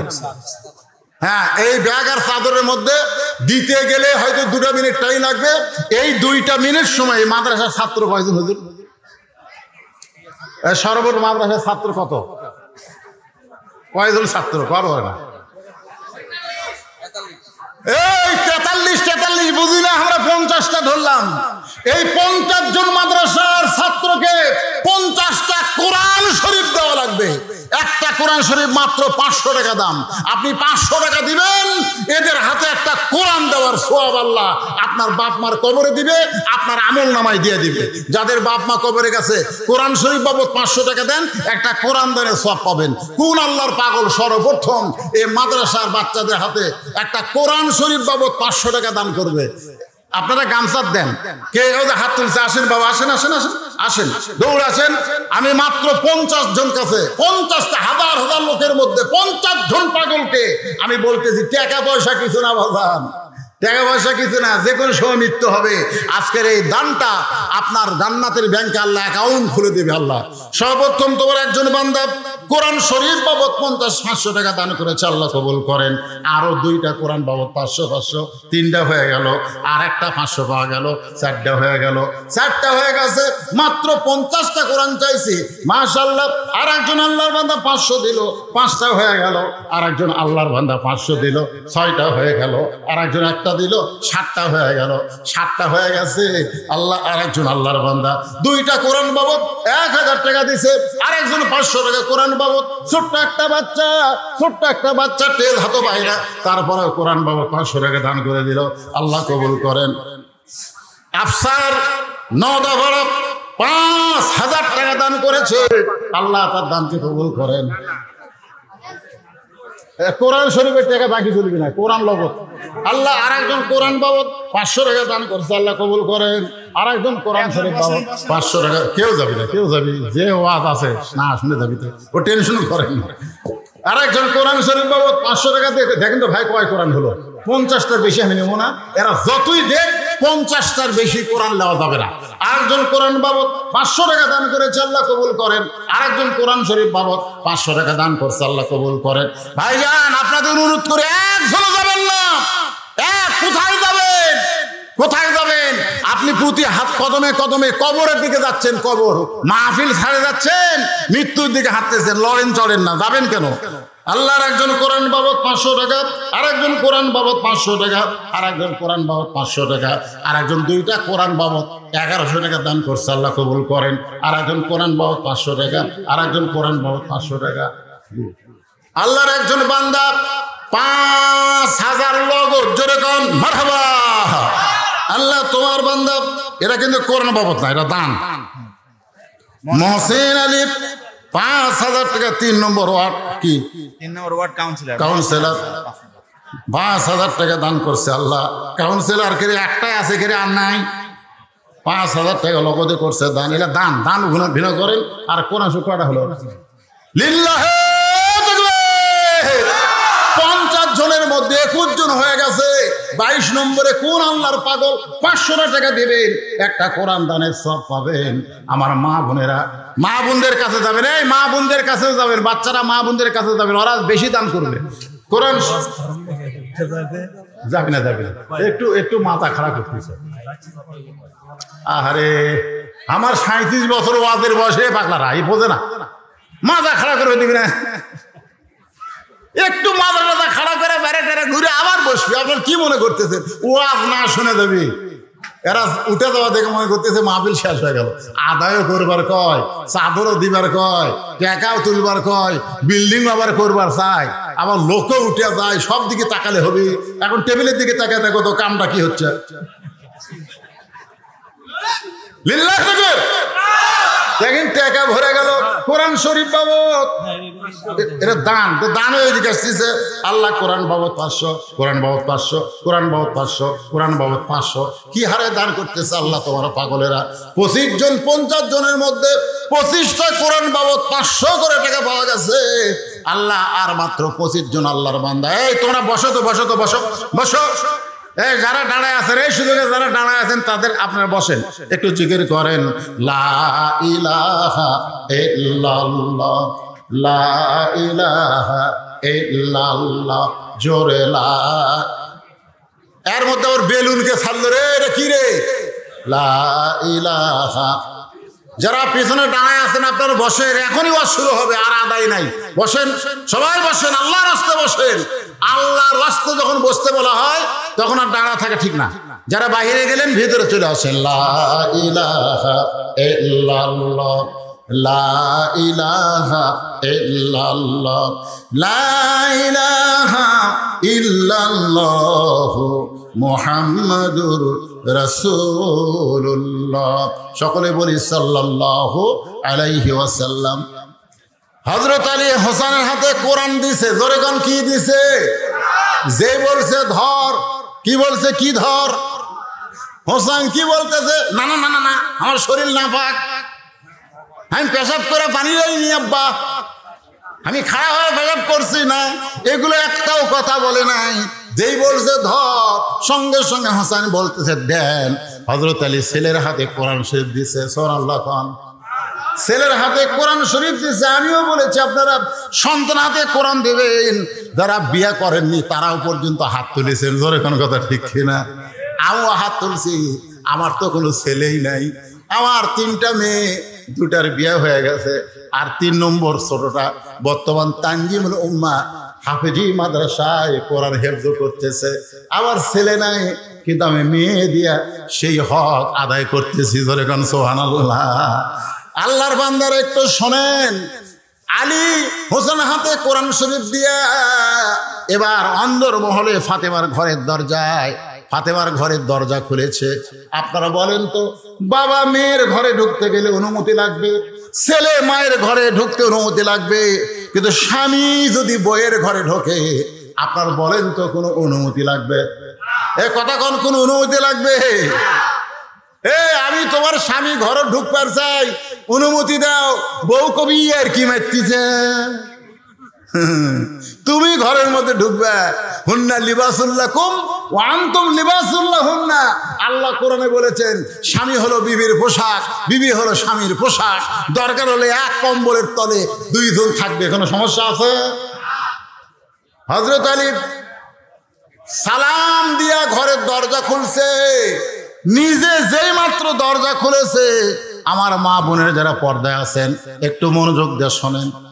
তাকায় দেখে ফাতেমা বাম হাতে জাঁতা ঘুরাইতেছে। এই ভালো করে খেয়াল করে, বাম হাতে জাঁতা ঘুরাইতেছে আর ডান হাতে আল্লাহর কোরআন তেলাওয়াত করতেছে। বাম হাতে জাঁতা ঘুরাই আর ডান হাতে আল্লাহর কোরআন তেলাওয়াত করতেছে। এই দৃশ্য দেখার পরে হযরত আলীর চোখ দিয়ে পানি পড়তেছে, মনটা এত খুশি। আল্লাহ, আমার ভাঙ্গা ঘরে খাট নাই, পালং নাই, আমার ভাঙ্গা ঘরে টিভি নাই, ফ্রিজ নাই, কিন্তু আমার ভাঙ্গা ঘরে এমন একটা বউ আছে, যেই বউটা আমার ভাঙ্গা ঘর আল্লাহর জান্নাত বানায়া দিছে। বাম হাতে জাতা ঘুরাইয়া জব থেকে ঘুম থেকে আটা করতেছে, আর ডান হাতে আল্লাহর কোরআন তেলাওয়াত করতেছে। সঙ্গে সঙ্গে হযরত আলী কোরআন থেকে জবান ফসকে, ভিতরে যার যা আছে তাই বাড়াবে না, জবান ফসকে বের হয়ে গেছে। রব্বানা পড়েন, রব্বানা আতিনা ফিদ দুনিয়া হাসানাতাও ওয়া ফিল আখিরাতি হাসানা ওয়া কিনা আযাবান নার। সঙ্গে সঙ্গে ফাতেমা কি করছে? জাঁতা ঘুরানো বন্ধ, কোরআন পড়াও বন্ধ। জাঁতা ঘুরান বন্ধ করেছে, কোরআন পড়াও বন্ধ করেছে। কোরআন পড়াও বন্ধ, জাঁতা ঘুরানো বন্ধ। আলীর কাছে এসে দরজায় পায়ের বুড়া আঙ্গুলে ভর দিয়া স্বামীর কপালে একটা চুমা খাইছে। সুবহানাল্লাহ। হযরত আলী বলতেছে, ফাতেমা যাতা ঘুরেছ, কোরআন তেলাওয়াত করতেছো, আমি দরজা খোলার সঙ্গে সঙ্গে সবকিছু বাদ দিয়া তুমি আমার কপালে চুমা দিলে কেন? ফাতেমা বলে, স্বামী গো, আপনি কি জানেন না আল্লাহর ইসলাম বলতেছে স্বামী যখন ঘরে আসবে বিবির সমস্ত কাম কাজ তখন হারাম হয়ে যাবে, একটা মাত্র কাজ, স্বামীকে খুশি করা। সাল্লাল্লাহু আলাইহি ওয়াসাল্লাম। এ মায়েরা, যারা পর্দার অন্তরে আছেন একটু ভালো করে শোনেন। ফাতেমা বলতেছে, স্বামী যখন ঘরে আসবে তখন বইয়ের সমস্ত কাজকাম বন্ধ, সমস্ত কাজকাম বন্ধ করে একটা মাত্র কাম করা লাগবে, সেই কাজটা হলো স্বামীকে খুশি করা। কাকে খুশি করা? আর আমরা বাড়ির যেতে ভয় করি, আমরা বাড়া থাকি, আরামে থাকি, যখনই বাড়ি যাই তখন চিন্তা করি, না জানি কি যুদ্ধ শুরু হয় পরে, কোন কথা ঠিক না। ডাকতেছে আদর করে, বইয়ের নাম হলো রহিমা। রহিমা কথা কয় না, ওগো কলিজার টুকরা রহিমা, কথা কয় না। আমার ময়না পাখি সোনার টিয়া রহিমা, কি এত ডাকেন কেন? আমার কাম না। আল্লাহর ইসলাম বলতেছে স্বামী যদি ডাকে তুমি নফল নামাজের মধ্যে থাকলেও নামাজ বাদ দিয়ে স্বামীর ডাকে উত্তর দেওয়া লাগবে। তুমি যদি নফল নামাজের মধ্যেও থাকো, স্বামী ডাকলে নামাজ বাদ দেয় স্বামীর ডাকের উত্তর দেওয়া লাগবে। শুধু ফরজ ইবাদত যখন করবা তখন স্বামী ডাকলে উত্তর দেওয়া যাবে না। আল্লাহ রাসূল বলেছেন, আল্লাহর পরে কাউকে যদি সেজদা দেওয়ার হুকুম থাকতো তাহলে প্রত্যেকটা বউকে বলতাম স্বামীর কদমে সেজদা করো। তোর কথা ঠিক? কিন্তু আল্লাহ ছাড়া কাউকে সেজদা করার হুকুম নাই। এই কথার দ্বারা আল্লাহ রাসূল বুঝাইলেন, মেয়ে মানুষের কাছে এক নম্বর দামি, আল্লাহর পরই হলো তার স্বামী। আপনারা ঠিক কর, এরা যে পর্দার অন্তর থাকে খেপে যাচ্ছে নাকি? মায়েরা গায়িকারে খালি হামাকের বিরুদ্ধে ওয়াজ করতেছে। মা আপনাদের বিরুদ্ধে না, একটু মনোযোগ দিয়ে শোনেন। সঙ্গে সঙ্গে হযরত আলী ফাতেমার কপালে চুমু দিলেন। এই যে দুইটা ভুরু আছে, এই দুই ভুরুর মাঝখানে একটা চুমু দিলেন। আল্লাহ রাসূল বলেছেন, স্বামী যখন বইয়ের ভুরুর মাঝখানে চুমা দিবে, এই চুমা দেওয়ার সঙ্গে সঙ্গে একটা উমরা হজের সওয়াব আল্লাহ দিয়ে দিবে। সুবহানাল্লাহ, জোরে কর না কেন? উমরা করার জন্য সব পাগলা হয়ে গেছে। উমরা করার জন্য পাগলা, এরে পাগলা, 1.5 লাখ টাকা খরচ করে উমরা করছো, আল্লাহ কবুল করতেও পারে নাও পারে, খালি বইয়ের কপালে চুমা দিলি উমরা রে। দিছেন সত্যি করে খান্ত, যারা প্রেমিক প্রেমিকা এরা দিছে, এরা বিয়ে করেনি, ওরা মারতিছে। কিন্তু যারা বিয়ে করছে এরা চুমা দেয়নি। আজকে শুনে নেন, বাড়িতে যাওয়ার পরে বউ যখন দরজা খুলবে সাথে সাথে কপালে একটা চুমা দিবেন। মায়েরা কেবল বলতেছে, যাক হুজুর এইবার আসল ওয়াজ করলো। কিন্তু অনেক মায়েরা বলতেছে, না রে, ওয়াজ তো করলো কিন্তু আমার স্বামী যে বিড়ি খায়, ওই কপালে চুমা দিবার গেলে ওর মুখের গন্ধে তো আমার বমি হবে। জোরে কোন কথা ঠিক কিনা?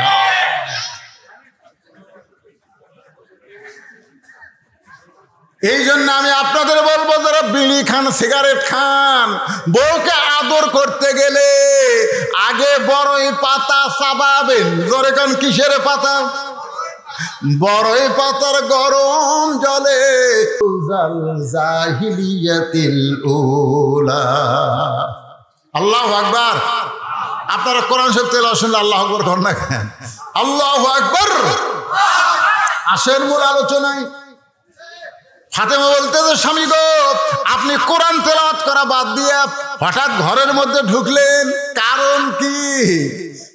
কোরআন শরীফ পড়া বাদ দিয়ে বইয়ের কথা মনে হয়েছে। সুবহানাল্লাহ কন না কেন? আপনি তো কোরআন পড়তেছেন, আমি অন্দরমহল থেকে আপনার কোরআন পড়া শুনতেছি, সেই কোরআন পড়া বন্ধ করে দিয়ে আপনি হঠাৎ ঘরের মধ্যে কেন ঢুকলেন? আলী বলতেছেন, ঘরের মধ্যে ঢোকার কারণ হলো তোমার হোসাইন। ঘরের মধ্যে ঢোকার কারণ হলো তোমার হোসাইন। যেই বলেছে তোমার হোসাইন, সঙ্গে সঙ্গে ফাতেমার দেহ থরথর করে কাঁপতেছে। হযরত আলী বলে, ফাতেমা, হোসাইন নামটা শুনে তোমার শরীর কাঁপে কেন? আল্লাহ রাসূল বলে, ফাতেমা তুই কি বলতে পারিস মা, আমি দুনিয়া থেকে বিদায় নেওয়ার পরে সবচাইতে বেশি কষ্ট কে পাবে? ও ফাতেমা, তুই কি বলতে পারিস আমি নবী বিদায় নেওয়ার পর সবচাইতে বেশি কষ্ট কে পাবে?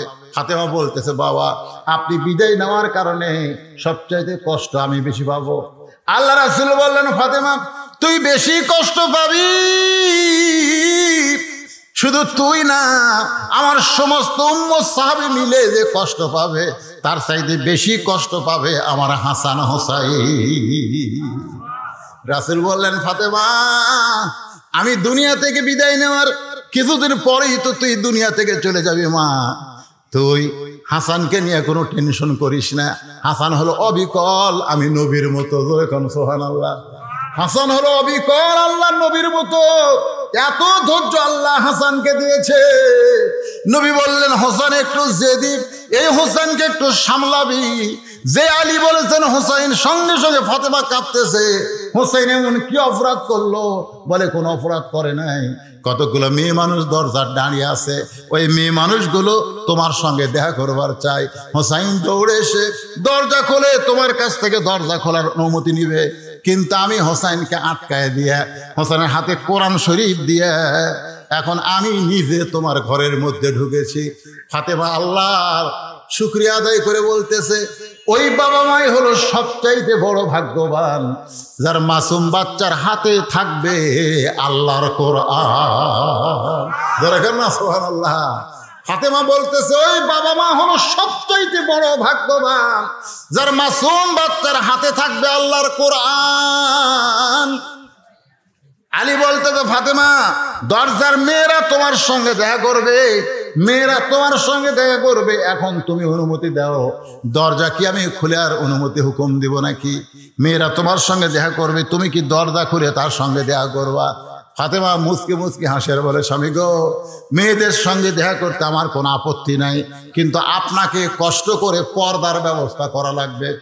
মেয়েদের সঙ্গে আমার দেখা করতে কোনো আপত্তি, জোরে কোনো আপত্তি, কিন্তু আপনাকে কষ্ট করে পর্দার ব্যবস্থা করা লাগবে। হযরত আলী মুচকি মুচকি হাসের বলে, ফাতেমা মেয়েরা মেয়ের সঙ্গে দেখা করতে পর্দা লাগে না। ফাতেমা বলতেছে, আপনি জ্ঞানের সম্রাট হবার বলেন, কিন্তু পর্দা বেশি আমার চাইতে আপনি কম জানেন। আপনি জ্ঞানের সম্রাট, আলী কিন্তু জ্ঞানের সম্রাট। ধরে গেল কিসের সম্রাট? বীরের সম্রাট, বীরের সম্রাট, জ্ঞানের সম্রাট। সব দিক দিয়ে আলী হচ্ছেন গোল্ডেন এ প্লাস। সন্তান দুইটা, জান্নাতি যুবকদের সর্দার, বউ একটা, জান্নাতি নারীদের নেত্রী। আসাদুল্লাহিল গালিব, বিশাল ডিগ্রি, কাররামাল্লাহু ওয়াজহু। যে দিকে যাবেন আলীকে আল্লাহ গোল্ডেন এ প্লাস দান করেছে। সুবহানাল্লাহ কোন? ফাতেমা বলে, স্বামী গো, আপনি হলেন জ্ঞানের সম্রাট, আপনি বেশি জানেন, কিন্তু পর্দা বেশি আমার চাইতে আপনি কম জানেন। আলী বলতে, ফাতেমা তাহলে পর্দা বিষয়ে তুই আমার চাইতে কি বেশি জানো? আমার মায়ের একটু মনোযোগ দিয়ে শোনেন। ফাতেমা বলে, স্বামী গো, যে কয়টা মেয়ে দরজায় দাঁড়িয়ে আছে আপনি কি তাদের চেনেন? মারাত্মক প্রশ্ন করছে, কিন্তু আপনার প্রশ্নটা খেয়াল করেননি। ফাতেমা হযরত আলীকে বলতেছে, যে কয়টা মেয়ে দরজায় দাঁড়িয়ে আছে আপনি কি তাদের চেনেন? আপনারা বলেন তো, এই প্রশ্নের মধ্যে মান নাই?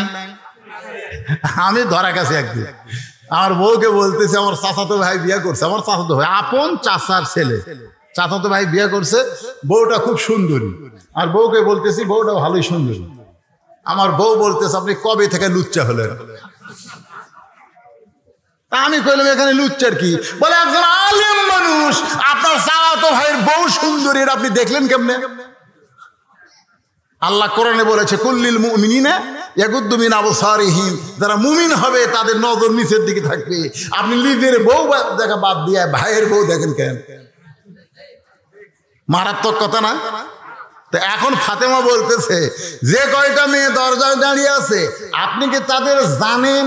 এটা যদি বলতো তাহলে তেমন কঠিন প্রশ্ন হতো না। প্রশ্ন করেছে, আপনি কি তাদের চেনেন? আলী চোখের পানি বের করে বলে, ফাতেমা এই দুনিয়াতে একজন মেয়েকে আমি মাত্র চিনি, সে হলো আমার হাসান হোসাইনের মা।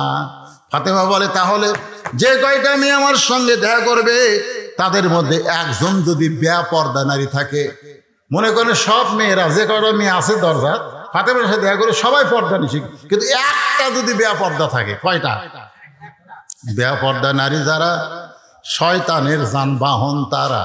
আমি যে বলবো বেপর্দা নারী যারা, আপনারা বলবেন শয়তানের যানবাহন তারা। বলতে পারবেন না ভাইজান? আপনাকে এই নলডাঙ্গার মধ্যে শয়তান আসে নারীর মাধ্যমে। ধরে খান কার মাধ্যমে? জান্নাতে শয়তান ঢুকছে কার মাধ্যমে? নারীর মাধ্যমে। বেপর্দা ওই গাছের দিকে যাওয়ার কি দরকার? পর্দা হলো ওই গাছ ছাড়িয়ে থাকা লাগবে, আর বেপর্দা হলো গাছের দিকে তাকার লাগবে। কথাটা বুঝলেন না? তো এখন বেপর্দা নারী যারা শয়তানের যানবাহন তারা। ফাতেমা বলে, স্বামী গো, যে কয়টা মেয়ে আমার সঙ্গে দেখা করবার চাই তাদের মধ্যে একজন যদি বেপর্দা নারী থাকে, আর ওই বেপর্দা নারী মানে পর পুরুষের কাছে গিয়া যদি বলে ফাতেমার চোখের সাইজ এইরকম, ফাতেমার নাকের সাইজ এইরকম, ফাতেমার মুখের সাইজ এরকম, ফাতেমার গায়ের রং এরকম, এই কথা যদি পর পুরুষের কাছে বলে, তাহলে আপনি বলেন আপনার বউ পর্দার মধ্যে থাকে আপনার কি লাভ হলো? কারণ মারা শোনেন, ফাতেমা হোক একজন পর্দানিশী নারী, এমন পর্দানিশী সবসময় আল্লাহকে বলতো, আল্লাহ পর্দার মধ্যে আমার মৃত্যু দিও। রাতের অন্ধকারে ফাতেমার মৃত্যু হলো, রাতের অন্ধকারেই তাকে দাফন করা হলো।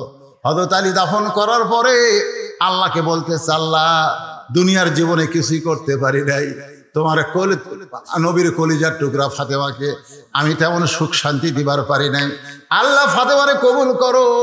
এই কথা বলে তাকায় দেখে সামনে কয়েকটা পুরাতন কবর। এই মাত্র ফাতেমাকে কবর দিল, সেই কবর আর নাই, খালি পুরাতন কবর দেখা যায়। আলী চিৎকার করে বলে, ফাতেমার কবর, ফাতেমার কবর। কে জানো বলতেছে, আলী ফাতেমা পর্দানিশী, আমি আল্লাহ জোহরা ডিগ্রি দিয়া ফাতেমার কবরটাকেও কিয়ামত পর্যন্ত পর্দা করে দিয়েছি। আমার মায়েরা যারা পর্দার অন্তরালে বসে আছেন, পুরুষের জন্য 1 নম্বর হলো নামাজ, আর নারীদের জন্য 1 নম্বর হলো পর্দা। ও আমিলুস সলিহার পরে 3 নম্বর বিষয় হলো ওয়াতাওয়াসাউ বিল হক। ওয়াতাওয়াসাউ বিল হক, হক কথা বলতে হবে, হক পথে চলতে হবে। হকের পথে যখন আপনি চলবেন, তখন আল্লাহ আপনাকে নানা ধরনের পরীক্ষা করবে।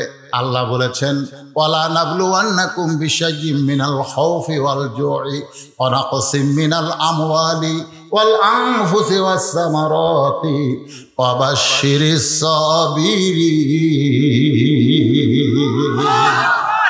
হক হক বোঝেন, এটা একটা যুক্তি দিয়ে বোঝায়, এটা কোরআন হাদিস না, একটা যুক্তি, একটা যুক্তি, বোঝেন না? অনেক সময় যুক্তি দেয় না মানুষ, তো একটা যুক্তি দিচ্ছি। হাজার হাজার মানুষ এক জায়গায় বসে আছে, বসে তাকে খাওয়া দাওয়া করতেছে। কি করতেছে? খাওয়া দাওয়া করতেছে। সাইড দিয়ে একটা লোক যাচ্ছে আর বলতেছে, মানুষ নাই রে, মানুষ নাই রে। তো যারা খাওয়া দাওয়া করতেছে তারা সবাই হাসতেছে, হাসতেছে। পাগল, ওই পাগল না হলে এই কথা কয়, মানুষ নাই তো আমরা কি? অথচ কয় মানুষ নাই রে, মানুষ নাই। তখন একজনের কথাটা খুব গুরুত্বপূর্ণ, কয় কে রে, মানুষ নাই তাহলে আমি কি রে? আস্তে করে উঠে দেয়, পাগল ধরছে, ধরে বলতেছে, কে রে পাগলা, এই মানুষ নাই তো আমরা কি?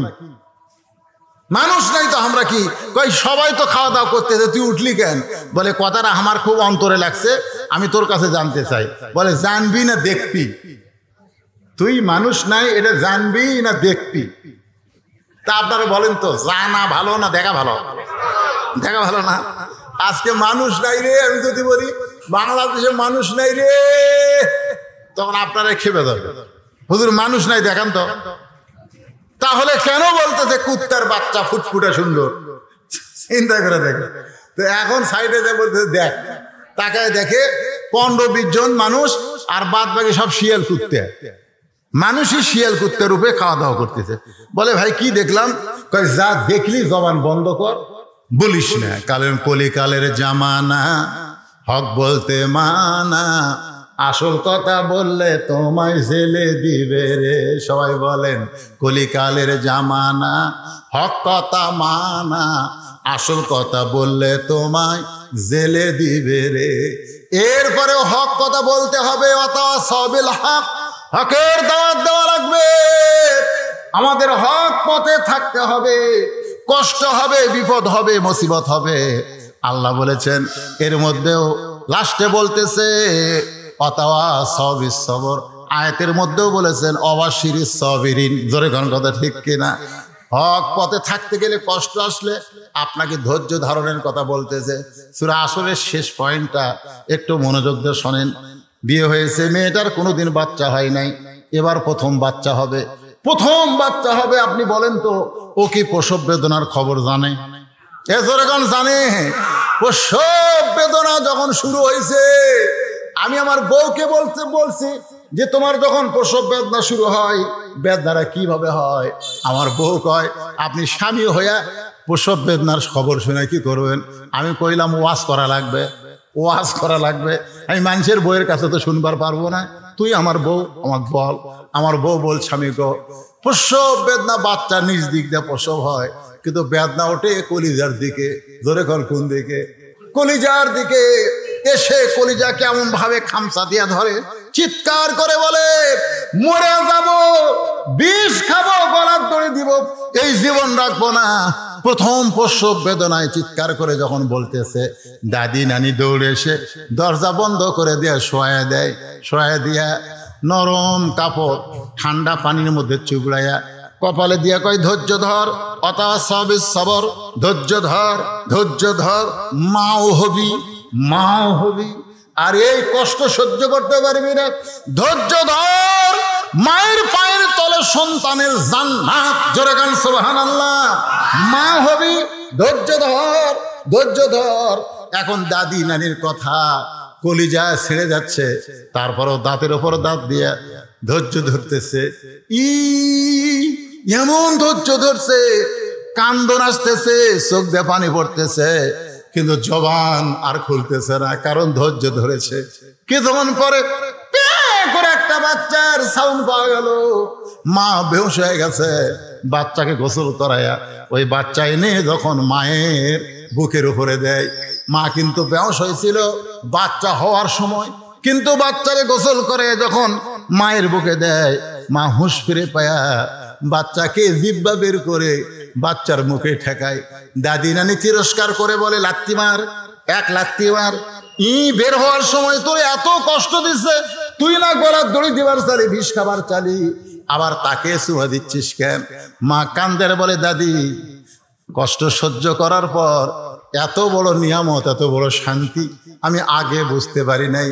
আজকে বাংলাদেশে হক পথে থাকার কারণে প্রসব বেদনার মতন যারা কষ্ট পাচ্ছেন, একটু ধৈর্য ধরেন, একটু দাঁতের উপর দাঁত দিয়ে থাকেন। মা যেমন সন্তান বুকে পাইয়া সব কষ্ট ভুলে যায়, একদিন কোরআনের শুধু ওয়াজ হবে না, কোরআনের বিজয় বাংলার জমিনে হবে, সেদিন আর আল্লাহওয়ালার কষ্ট থাকবে না। আল্লাহ তাআলা আমাদের সকলের জীবনে কবুল করুক। জোরে গান আমিন। সূরা আসরের মধ্যে 4টি বিষয় সংক্ষেপে আপনাদের সামনে আলোচনা করলাম। আল্লাহ বক্তা শ্রোতা সবাইকে আমল করার তৌফিক দান করুক। সকলে বলে আল্লাহুম্মা আমিন, আল্লাহুম্মা আমিন। দুটা হাত তুলি আল্লাহর কাছে। আল্লাহ, কত কষ্ট করে মেহনত করে আজকের জান্নাতের বাগান লাগছে। আল্লাহ, বৃষ্টি হয়েছিল, মাহফিল ভাঙে নাই। আল্লাহ, কত টেনশন করেছে তোমার নবীর ঘর মাদ্রাসার জন্য, শেষ পর্যন্ত মাহফিল হয়েই গেল। আল্লাহ, তোমার বান্দাদের নিয়ে হাত তুলেছি, আমার মা বোনেরা পর্দার মধ্যে হাত তুলেছে। আল্লাহ, আমরা যারা হাত তুলেছি, রব্বির হামহুমা, সবাই বলেন রব্বির হামহুমা কামা রব্বায়ানি সগীরা। যাদের বাপ মা কবরে গেছে, আল্লাহ কবরকে জান্নাত বানায় দাও। এই মাদ্রাসাকে কিয়ামত পর্যন্ত কবুল করো। আল্লাহ, এই মাদ্রাসায় নগদে বাকিতে যারা দান করেছে, সকলের দানগুলোকে কবুল করো, ওসমান গনির সঙ্গে জান্নাত দিও। সভাপতি সাহেবকে কবুল করো, সহসভাপতিদের কবুল করো, প্রধান অতিথি বিশেষ অতিথিদের আল্লাহ তুমি কবুল করো, আমার প্রশাসন ভাইদেরকে আল্লাহ তুমি কবুল করো। আল্লাহ, যারা মাহফিলের সর্বাত্মক সহযোগিতা করেছে, আল্লাহ তাদের সকলেই কবুল করো।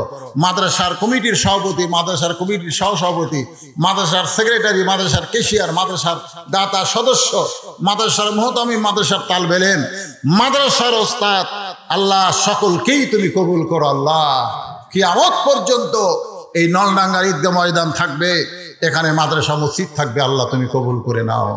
সুবহান রাব্বিকা রাব্বিল ইজ্জাতি আম্মা ইয়াসিফুন ওয়া সালামুন আলাল মুরসালিন আলহামদুলিল্লাহি রাব্বিল আলামিন। আসসালামু আলাইকুম ওয়া রাহমাতুল্লাহি ওয়া বারাকাতুহু। একটা বাকি আছে দেখেন, কোরআন একটা বাকি, বাকিটা লিখে রাখি।